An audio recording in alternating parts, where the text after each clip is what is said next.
고린도서 1장 17절입니다. 그리스도께서 나를 보내심은 세례를 베풀게 하려 하심이 아니요 오직 복음을 전하게 하려 하심이로되 말의 지혜로 하지 아니함은 그리스도의 십자가가 헛되지 않게 하려 함이라. 마가복음입니다. 예수께서 길에 나가실새 한 사람이 달려와서 꿇어앉아 묻자오되 선한 선생님이여 내가 무엇을 하여야 영생을 얻으리이까? 예수께서 이르시되 내가 어찌하여 나를 선하다 일컫느냐? 하나님 한 분 외에는 선한 이가 없느니라. 네가 계명을 안 하니 살인하지 말라, 간음하지 말라, 도둑질하지 말라, 거짓 증언하지 말라, 속여 빼앗지 말라, 네 부모를 공경하라 하였느니라. 그가 여짜오되 선생님이여 이것은 내가 어려서부터 다 지켰나이다. 네, 할렐루야. 오늘 말씀은 신앙의 출발점이 인생을 좌우합니다 라는 제목으로 말씀을 나누도록 하겠습니다. 프로 바둑 기사에 대해서 아십니까? 제가 꿈이 중학교 3학년 때 프로 바둑 기사가 되는 것이었습니다. 저는 그때 실력이 5급 정도 됐는데요. 프로 기사가 되기 위해서 중학교 2학년 때부터 1년 동안 연습을 책을 보면서 열심히 했습니다. 근데 실력이 이제 어느 정도 되었다고 생각하고 어떤 프로 기사가 운영하는 기원에 가서 문을 두드렸습니다. 그래서 그 프로 기사와 바둑을 두게 되었습니다. 근데 두다가 갑자기 이런 말씀을 하시는 겁니다. 좀 둘 줄 아는데? 그러시는 겁니다. 그리고 나이가 어떻게 되니? 물으시는 거예요. 그래서 저는 자신 있게 얘기했습니다. 저 중학교 3학년입니다. 그랬더니 이런 말씀 하시는 겁니다. 잘 두기는 하는데 나이가 많다, 조금 힘들겠다, 그러시는 겁니다. 중학교 3학년인데 였습니다.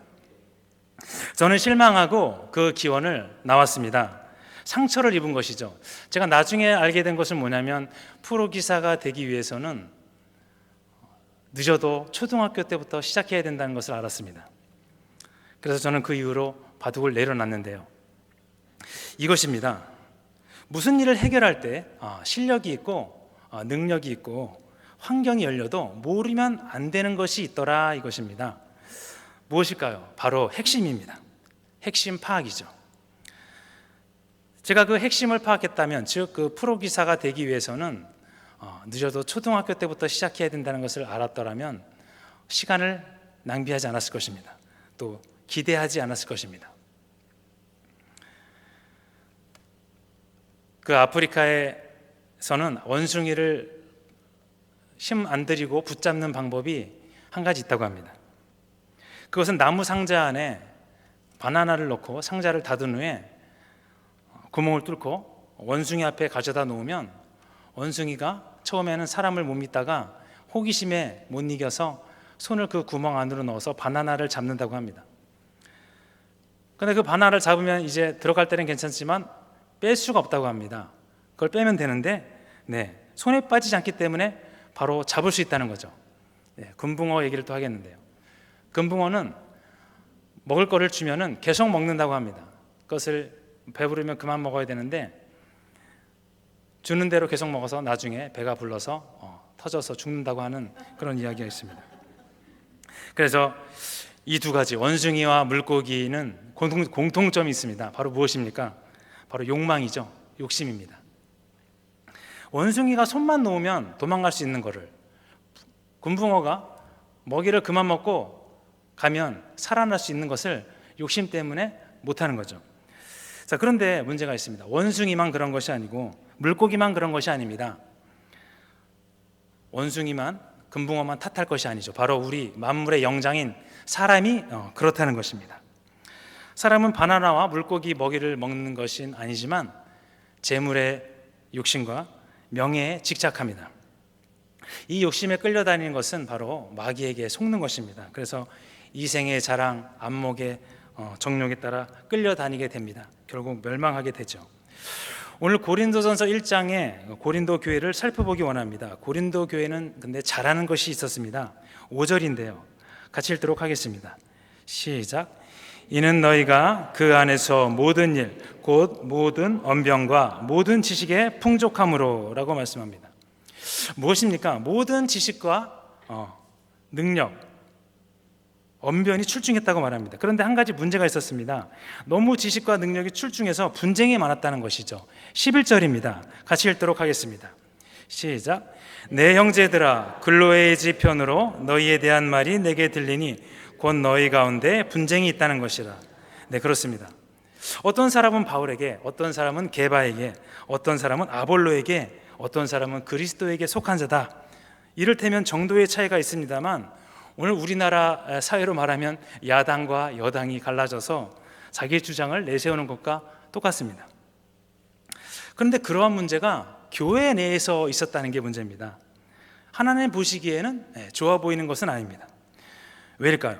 고린도 교인들은 하나님만을 바라보는 것이 아니라 이전에 사람을 바라보았다는 것입니다. 어떤 사람은 아볼로파, 어떤 사람은 게바파, 어떤 사람은 바울파를 따라서 신앙을 점검받은 것입니다. 여기서 다시 바울을 생각해 보기 원하는데요. 세례 문제가 나옵니다.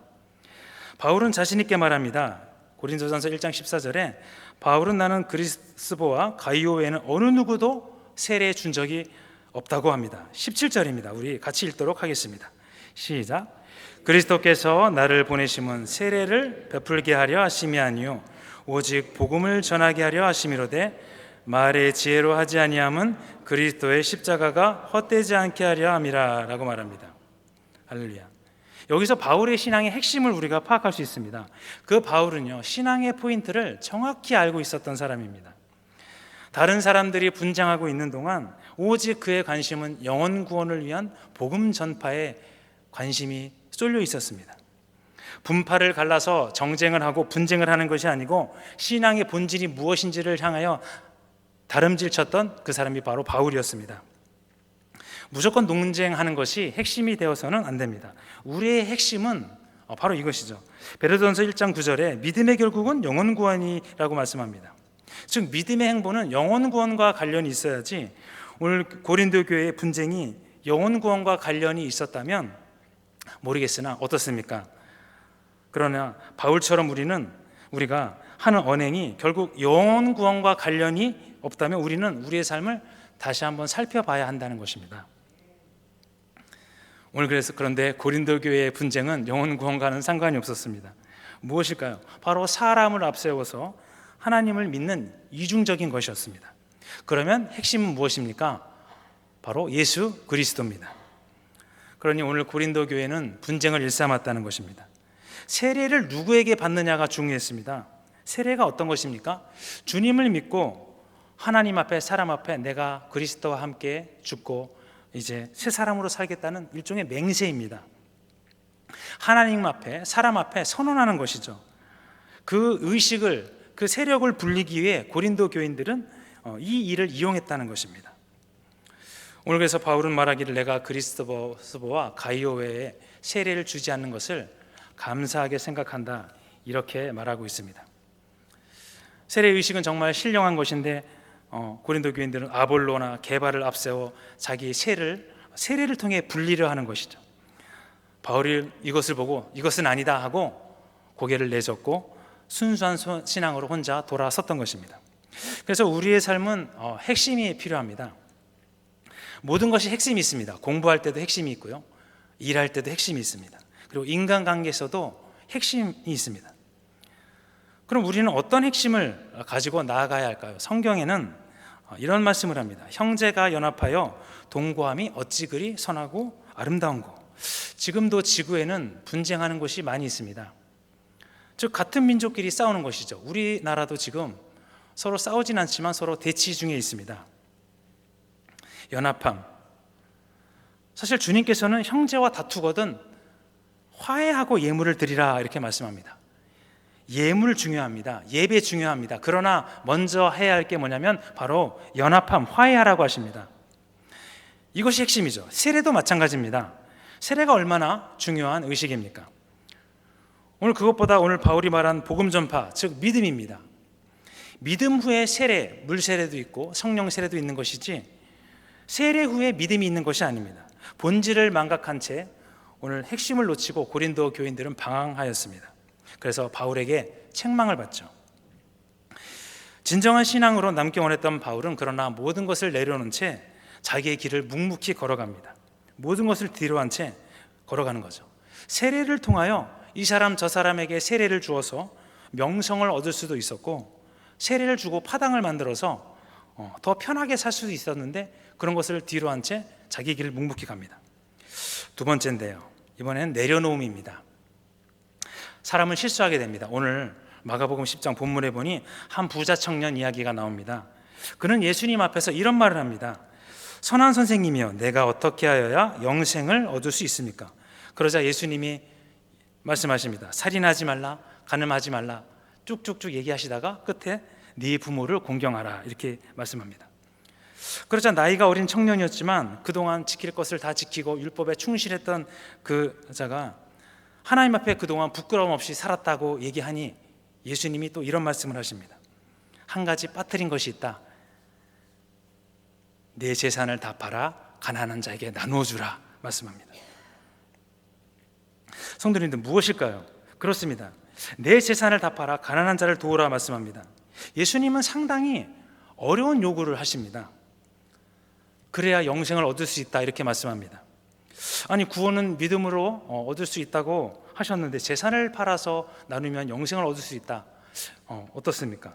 만약에 보통 사람이 예수님 앞에 나와서 어떻게 영생을 얻을까요? 물어봤으면 하나님을 믿고 구원 얻어라, 이렇게 얘기했겠죠. 그러나 오늘 보면 이 부자 청년은 부자였습니다. 게다가 율법을 신봉했고 성실하게 하나님 뜻대로 살려고 한 자에게 오늘 말씀하시는 것은 내 재산을 다 팔아 가난한 자에게 주라, 이렇게 말씀합니다. 즉 뭐냐면 믿음이 있으니 더 큰 믿음으로 전진하라, 이것을 얘기하시겠죠. 사실 이 재산을 팔아 나누는 문제는 우리가 간과하고 있는 중에 문제이지 않을까 생각합니다. 우리 기독교인이 현재 좀 줄긴 했지만 800만이 넘는다고 합니다. 근데 그 중에서 진실로 하나님을 믿고 있는 성도님들은 얼마나 될까요? 또 그 중에서도 오늘 본문에 나온 것처럼 예수님이 말씀하실 때 내 재산을 다 내어놓을 수 있는 성도님들은 몇 분이나 계시겠습니까?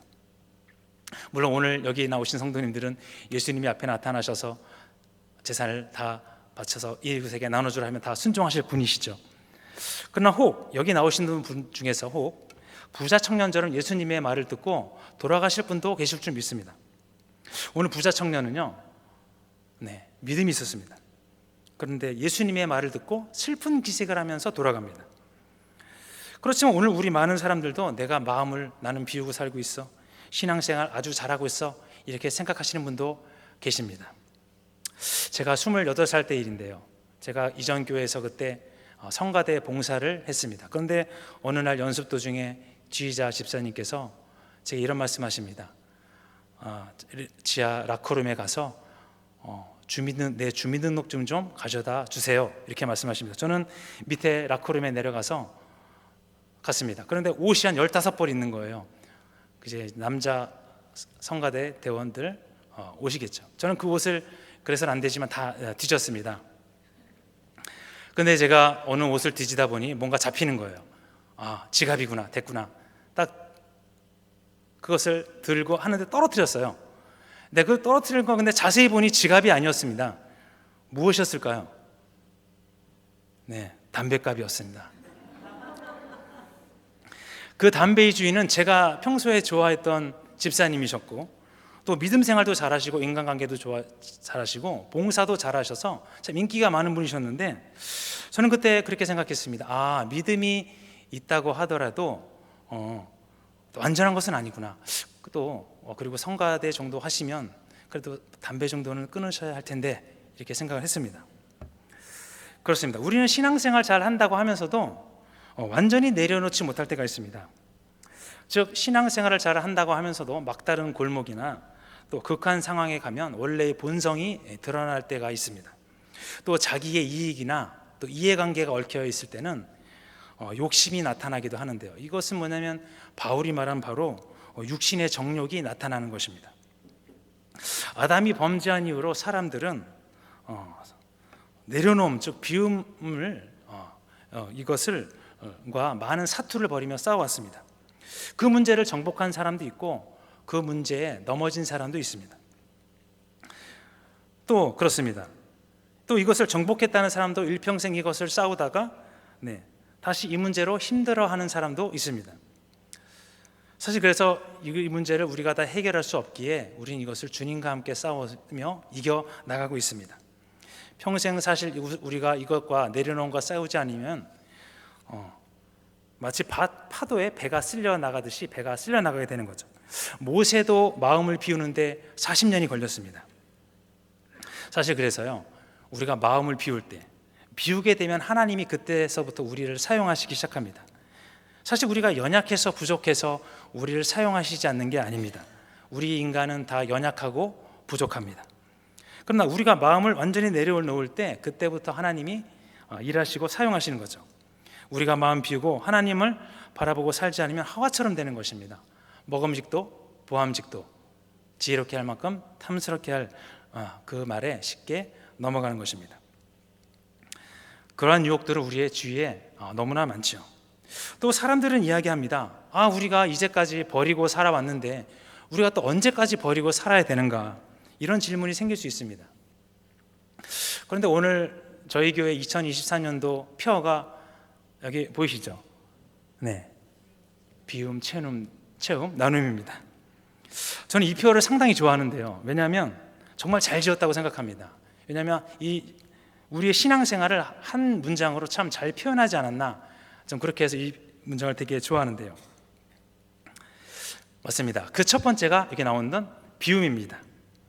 마음이 청결한 자가 하나님을 보는 것입니다. 마음이 청결한 자가 하나님을 만나는 것입니다. 마음이 청결한 자가 하나님의 은혜를 맛보는 것입니다. 어두운 세상에서 비움을 가지고 살아가는 것은 쉽지 않지만 하나님은 그 길을 통해서 하나님과 우리와 교통할 수 있는 길을 마련했다는 것입니다. 오늘 부자 청년이요, 자신이 있었습니다. 뭐냐면 예수님 앞에 나아가서 어쩌면 칭찬을 좀 받고 싶었을지도 모르겠습니다. 나름대로 고민을 한 흔적도 많이 있습니다. 주를 위해서 율법도 잘 지키고 경건하고 열심히 살았다고 성경은 말씀하고 있습니다. 오늘 우리도 교회에 열심히 출석합니다. 그러나 예수님이 말씀하시면 우리가 얼마나 순종할 수 있을까요? 그 청년에게 예수님의 시선에는 한 가지 부족한 게 있었습니다. 바로 율법은 지켰지만 그 이면에 있는 진정한 믿음과 긍휼의 마음은 부족했다는 것이죠. 오늘 우리도 한번 살펴보아야 됩니다. 내가 진정으로 내려놓고 있는지를 살펴보아야 된다는 것이죠. 인간은 실수투성이지만 우리가 내려놓음을 잃지 않는다면 대다수의 실수는 우리가 줄일 수 있다는 것이죠. 그래서 부자 청년의 이야기는 우리들의 이야기입니다. 남의 이야기가 아닙니다. 부자 청년은 실수하며 지낸 것인데요. 인간은 실수를 통해서 배우게 되죠. 어떻게 보면 이 내려놓음은 참 작은 일일 수가 있습니다. 이런 거죠. 그런 거 조금 마음 비우면 되지. 맞습니다. 그런데 막상 상황에 부딪히면 이제 실수하게 되는 거죠. 못 내려놓는 것입니다.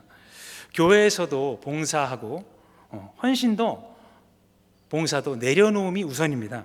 일단 내려놓고 봉사하는 것입니다. 내려놓고 헌신하는 것입니다. 내려놓음이 없이 봉사와 헌신은 어떻게 보면 오늘 말씀드린 부자 청년과 같을 수가 있다는 거죠. 믿음을 가졌으면 내려놓는다는 것, 2000년 동안 성경 말씀이 내려오면서 변하지 않는 포인트입니다. 오늘날 이것이 더 필요합니다. 물질 만능 시대와 또 우리가 신앙생활 그리고 사회생활 할 때 내려놓지 않고 살아간다는 것은 폭풍에 배를 띄우는 것과 마찬가지죠. 그래서 뿌리가 튼튼한 바울은 가벼운 마음으로 복음을 전했습니다. 오늘 분쟁을 멀리한 채 이생의 자랑도 멀리한 채 바로 17절을 우리 같이 읽어보도록 하겠습니다. 말의 지혜로 하지 아니함은 그리스도의 십자가가 헛되지 않게 하려 함이라.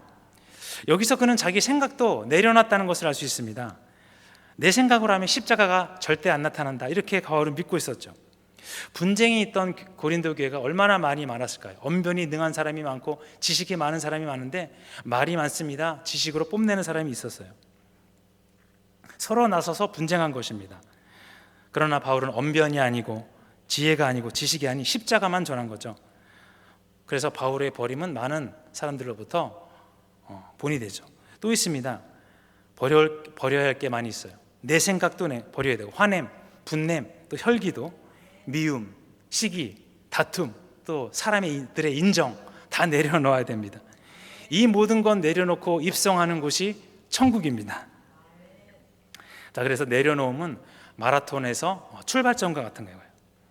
사실 아직 가야 할 길이 많이 있지만 출발점에 선 것만 해도 참 칭찬할 만한 곳입니다. 그런데 오늘 그 출발점에 서지 못한 영혼들이 얼마나 많은지 모르겠습니다. 오늘 고린도 교회 성도들이 바로 그랬다는 거죠. 사람을 세우고 분쟁한 것입니다. 그래서 우리가 인간관계나 무슨 문제가 생겼을 때 가장 필요한 것은 내려놓음입니다. 이런 말씀 들으셨을 것입니다. 우리가 주역으로 끌고 가는 것이 세 가지가 있다. 첫째, 명예. 둘째, 돈. 셋째, 이성에 대한 마음이다. 사실 인간은 이 세 가지와 싸우면서 살아가게 됩니다. 이 한 가지에 집착할 경우 많은 손해를 보게 됩니다. 그래서 예수님과 바울이 이것을 버림을 강조한 이유가 바로 이것입니다. 분쟁을 멀리한 채 마음이 가벼워진 바울은 오늘 복음만을 전하겠다고 했습니다. 그는 하나님의 힘이 어디서 나오는지 알고 있었습니다. 지식이 아니라, 능력이 아니라, 지혜가 아니라 바로 비움에 있었다는 것입니다. 그의 영적인 예민함과 또 지혜는 바로 이 믿음에서 나왔습니다. 한 가지 더 말씀드리면, 부자 청년은 부러울 것이 없었어요. 재산도 있었고 명예도 있었고 나이도 젊었습니다. 그러나 청년은 무릎을 꿇고 예수님 앞에 달려가서 물어본 것이죠. 구원받을 줄 확신하고 알았는데 예수님이라는 분의 말을 들어보니 내가 구원이 확실치가 않구나, 예수님 앞에 달려가 보자, 어떤 갈급함이 있었습니다. 생각을 바꾸고 예수님 앞에 다가온 거죠. 오늘 그래서 생각을 바꿔야 합니다. 내가 이만하면 구원 얻을 수 있겠지가 아니라 내가 주님의 합한 자가 되리라. 우리가 부자 청년에게 본받을 만한 일입니다. 내려놓음이 참 우리의 영혼을 가볍게 합니다. 우리가 사는 지구는 이제 중력이 존재합니다. 과학 시간에 배웠던 만류 인력의 법칙이죠. 모든 물건이 지구로 떨어집니다. 무거운 물체면 더 크게, 더 센 힘으로 떨어집니다. 근데 그 물건이 가벼울수록 하늘로 올라가죠. 우리의 영혼도 마찬가지입니다. 물건은 떨어지지만 가벼울수록 하늘로 올라가게 된다는 것이죠. 올라갈수록 세상이 더 잘 보이고 하나님과 더 가깝게 됩니다. 오늘 그래서 주님은 내려놓으라 말씀합니다. 내려놓음이 신앙의 첫 시작입니다. 그래서 내려놓음은 바로 나무의 뿌리와도 같아요. 뿌리가 문제가 생기면 나무는 죽습니다. 그러나 줄기나 이파리가 문제가 생기면 죽지는 않습니다. 그러니까 뿌리가 가장 중요한 거죠. 그래서 포인트는 내려놓는 것인데요. 예수님이 말씀하셨습니다. 아비와 어미를 더 사랑하는 자는 내게 합당치 않냐고. 그래서 비우면은 새로운 삶이 이제 시작되는 겁니다. 우리가 사람이지만 비우면은 이제 영적인 사람으로 바꿔지게 되죠. 시작이 반이란 말이 있습니다. 뭐냐면 비우게 되면 신앙생활 절반은 성공한 거예요. 왜냐하면 욕심과 교만은 우리가 마음을 비우지 않는 데서 나오기 때문입니다. 결론을 말씀드리려고 합니다. 지금까지 신앙의 출발점과 그리고 신앙의 핵심, 내려놓음에 대해서 말씀드렸습니다. 그러니까 쉽게 말하면 주님만을 바라보고 내려놓고 사는 생활입니다. 세상이 많이 변해가지고요. 요즘에 내려놓고 또 주님을 이야기하면 젊은 사람들은 다 수긍하지 않는 경우가 많이 있습니다. 오히려 욕심, 이 마음을 즐기는 사람도 있고요. 또 이런 사람도 있어요. 사람이 욕심이 조금 있어야지, 그 정도는 괜찮아, 그 정도도 없으면 사람인가, 이렇죠. 그러나 우리가 내려놓으면 우리가 반드시 해결해야 됩니다. 이것을 피하고 가면 이 내려놓은 문제는 언젠간 다시 직면하는 문제라는 것입니다. 우리가 하루를 살면서 내려놓아야 할 문제들이 한두 가지씩은 생깁니다. 작던 크던 간에 그것을 해결하면서 살아가게 되죠. 그러니까 내려놓고 산다는 것은 쉽게 말하면 우리가 창조시에 그 아담과 하와처럼 살아가는 겁니다. 당당하고 자신 있게 그리고 온전하게 살아가는 것이죠. 예를 들면 이제 더러워진 자동차를 세차를 하거나, 즉 우리가 만약에 한 달 동안 청소하지 않았던 그 집을 청소했을 때 그 기분이죠. 우리 비워진 마음에 하나님이 주신 영으로 가득 채워져서 우리는 살아가게 됩니다. 그렇게 또 만들어졌습니다. 나에게 욕심이 있다는 것은 마귀에게 빌미를 줄 수가 있어요. 마치 냄새를 맡고 모여드는 파리처럼 그렇게 달려드는 것이죠. 마귀들은요. 마귀들의 우리가 마음을 비우면 마귀들이 방해는 할지언정 어떻습니까? 네, 모여들지는 않습니다. 성도님들도 이것도 해보시고 저것도 해보시고 또 내가 깨달은 것이 성경에 있구나 하고 이 교회의 문을 두드리시고 현재까지 신앙생활을 하고 계십니다. 주님만 바라보고 내려놓는 그런 귀한 시간 되시기를 축복합니다. 이 말씀을 드리고 마치도록 하겠습니다. 만약 대통령이 여러분 앞에 오셔서 장관을 시켜주겠다 하고 내일부터 청와대로 출근해라. 청와대가 아니죠. 합참 건물인가? 합참 국방부 건물이죠. 오겠다 하면 어떻게 하시겠습니까? 근데 그 동시에 이런 음성이 들려옵니다. 아니다. 지금 필요한 건 너가 필리핀이나 베트남이나 아니면 아프리카 가서 죽어가는 영혼들을 살리는 거다. 두 가지 음성이 말이 들렸습니다. 어느 걸 선택하시겠습니까? 그 길은 쉽지 않습니다. 그 길이 쉬우면 하나님의 상을 예비해 놓으셨을까요? 오늘 상 주시는 이를 바라보고 나아가시는 그런 귀한 시간 되시기를 예수님 이름으로 축복합니다.